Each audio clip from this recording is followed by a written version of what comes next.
Right, before we go into that debate, we go back to our headline story, breaking news that President Jacob Zuma has finally announced on the Commission of Inquiry into State of Capture. And joining us for his reaction is our group political editor, and that's Sfiso Mahlangu. We also have Andile Mqitama, president of Black First to Land First. We start with you, Mr. Mahlangu. Compliments of the season and your reaction to what has now transpired. I suppose it's a long-awaited announcement. What do you make out of it? Good evening to you, Ms. Cindy Marbe. It's wonderful to have you back. Thank you. Yeah. I think this has come very timely, particularly in this week of the January 8th statement, where Mr. Ramaphosa speaks as president of the ANC. The appointment of a Judicial Commission of Inquiry head, the chairperson of that commission, according to the South African Constitution, lies entirely with the head of state.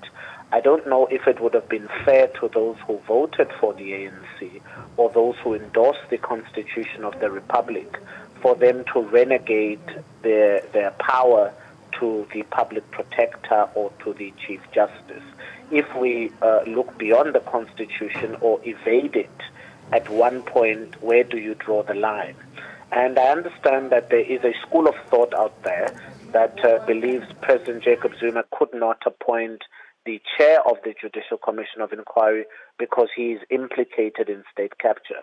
Now, of course, that hasn't been proven by a court of law. And once we make the aspersion to say someone is implicated, and for that matter, we need to look against the Constitution or act against the Constitution of the Republic, where do we draw the line?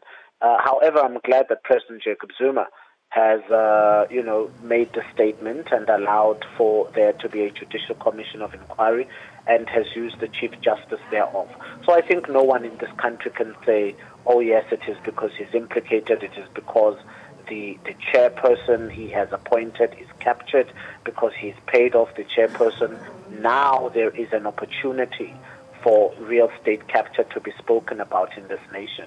And I hope that this will not just be a Zuma and Gupta rhetoric to find out what happened at Eskom, but this will be a forensic and detailed inquiry into state capture extending to as far back as 1994, and even beyond if possibly. The CIX report needs to come into this, the ABSA bailout, collusion of SOEs, the 5 families who benefited from Eskom and other SOEs for many, many years, those evergreen contracts, all of those things need to, to be looked into. They need to be thoroughly investigated in this Judicial Commission of Inquiry. So this is not going to be a short commission.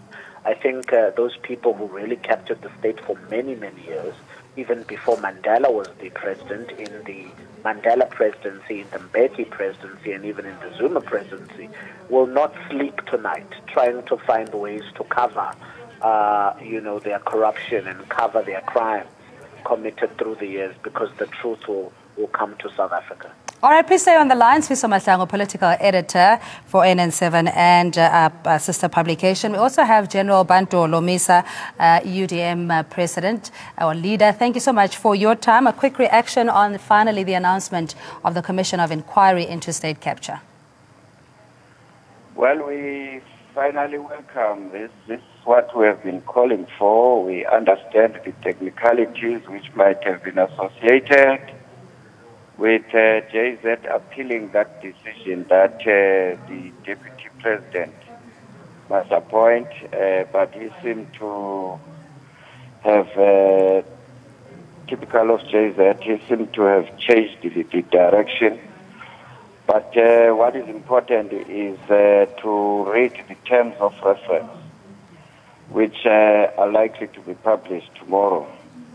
But terms of reference which should be in line with what the public protector recommended. So one is curious as to what kind of terms of reference has JZ recommended. Otherwise, if there are weak terms of reference, the other parties like the might be tempted to go back to court tomorrow morning.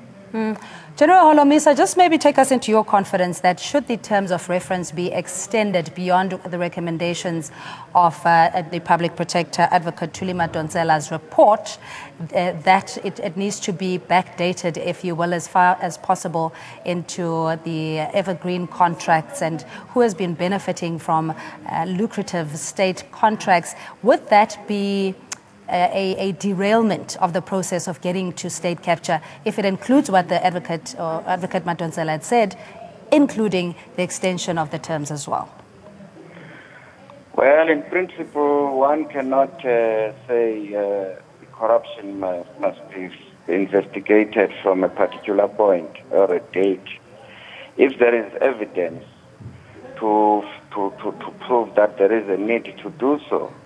But in this case, the benefit of the doubt will be given to Madonsela because he has done a preliminary investigation.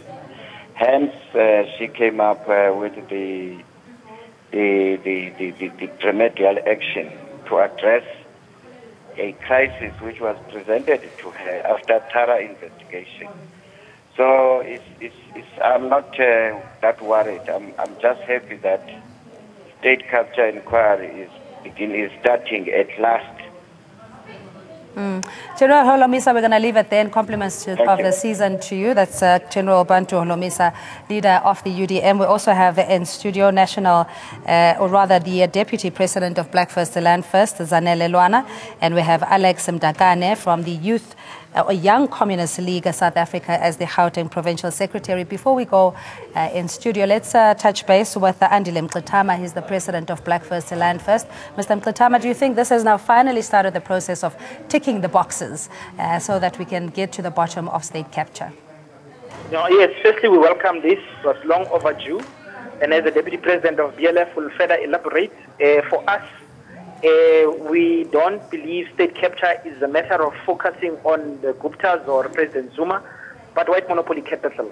We must start with what happened under apartheid through CIX report, the banks, which continue to do as they wish, the auditing firms, Steinhoff, going through to Johan Rupert, ABSA is a long, long list.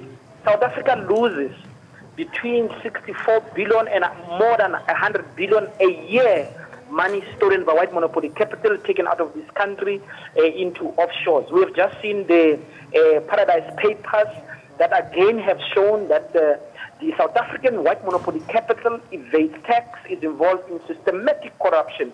And this is not just companies, this is not just Steinhoff, but even the accounting firms are involved in making sure that these big corruption happens. The state is captured and there's a contestation. We argue the state is captured by white monopoly capital. White monopoly capital says does not exist and it wants to narrow this into what Thuli Madonsela has done. We must not accept the narrow conclusion of Thuli Madonsela. The president must give us a good terms of reference and cover all corruption. Are you saying that you're not confident that state capture in its entirety, as you mentioned, some that have been benefiting exclusively so for many years, even prior to democracy, may not necessarily be held to account if we use this as a prelude to get into state capture, as it stands? Absolutely. We cannot use the limited focus of Thuli Madonsela, who we know, as we speak, has been given a job by Johan Rupert at the University of Stellenbosch, and she has been defending white monopoly capital. We must accept there's a debate in society, and this debate is in two parts. The one part says white monopoly capital is not corrupt, it's not involved. We are saying white monopoly capital is key. So the Guptas must be investigated. White monopoly capital must be investigated. In particular, if this commission omits white monopoly capital, it's a joke, we'll reject it, and in fact we'll challenge it in court. All right, Andile Mqitama, President of Black First, Land First, thank you so much for your time. We'll also let Group Editor Sifiso Mahlangu, in the interest of getting different reactions on this particular announcement, President Jacob Zuma, and now having announced on the Commission of Inquiry. And we have Udo Vruza, he is an independent political analyst. Good evening to you, Udo. We just heard from leader of UDM, General Bantu Holomisa, that there could potentially be further court cases or litigation if the President were to extend the terms of reference of state of capture. Your reaction? Good evening, Sinimabi, and good evening to the viewers. It's good to be with you and all the very best for 2018. It's a whole new year ahead of us. Let me first kick off saying that nothing has been proven to date regarding the accusations against President Zuma. Nothing is concrete and there are no hardcore facts on the table. So that is very clear to date. President Zuma comes across as serious regarding the legality of this directive, whilst this may be the issue here in total. At the same time, Zuma seems to want to speed up the process around him. He seems to respond to internal pressures rather than to external pressures. As it is this evening, he's sitting with Kenya's President Uhuru Kenyatta. And Uhuru Kenyatta has gone through a similar situation in Kenya with Raila Odinga, who has been fighting him. Something that I find very interesting is the way under Ramaphosa, how the ANC with open hands greets and waves, similar to the NDCT in Zimbabwe and similar to the Brigadier Generals of the EFF. They seem to have all had the very same greeting. Anyway, back to this topic. Zuma seems to be actually quite at ease at the moment, and whereas President Ramaphosa preaches unity, but at the same time, at what price? You know, the price could be anything. It could be conformity, becoming complacent and a lame duck. What is the ANC's plan until 2019 for the elections? And the ANC sits with two centers of power. This needs to be addressed. This seems more and more something what we call a democracy in South Africa. And but this kind of democracy doesn't really gel because it opens the vulnerabilities up of the ANC. Politics is a different animal altogether, and change happens all the time, non-stop. In fact, 5 minutes in politics is a long time. So we never know what is happening the following day. So therefore, there's so many analysts and interpreters and academic bluffers and armchair and wheelchair sitters who give lots of comments. But at the end of the day, we can only say, let's wait and see what the outcome will be. All right, Udo Fuza, independent political analyst, thank you so much for your time. And Professor Nhlanhla Kubisa, National Freedom Party Member of Parliament. Good evening to you, Prof. And, is this a case that President Jacob Zuma essentially had no option? This was the end of the rope, so to speak, with regards to the State of Capture Commission of Inquiry. Good afternoon, my sister, and good afternoon also to your listeners. Really, it should not have been the end of the road for him, because the court ruled. I mean, when we begin to say he should have come to a cul-de-sac when it comes to this matter, I think it somehow trivializes the whole thing. The court ruled that the state capture, the report had been released, and the court said then there must be a commission of inquiry. And it should have been done long time ago, because this thing has tarnished the image of the country. And we look at what really happened to the economy. And we went into technical recession, junk status being downgraded by some agencies. So, and everybody seems to be feeling the pinch as a result of these shenanigans. And then the sooner the state capture commission was set up, the better, because it will serve to lay all these matters to rest.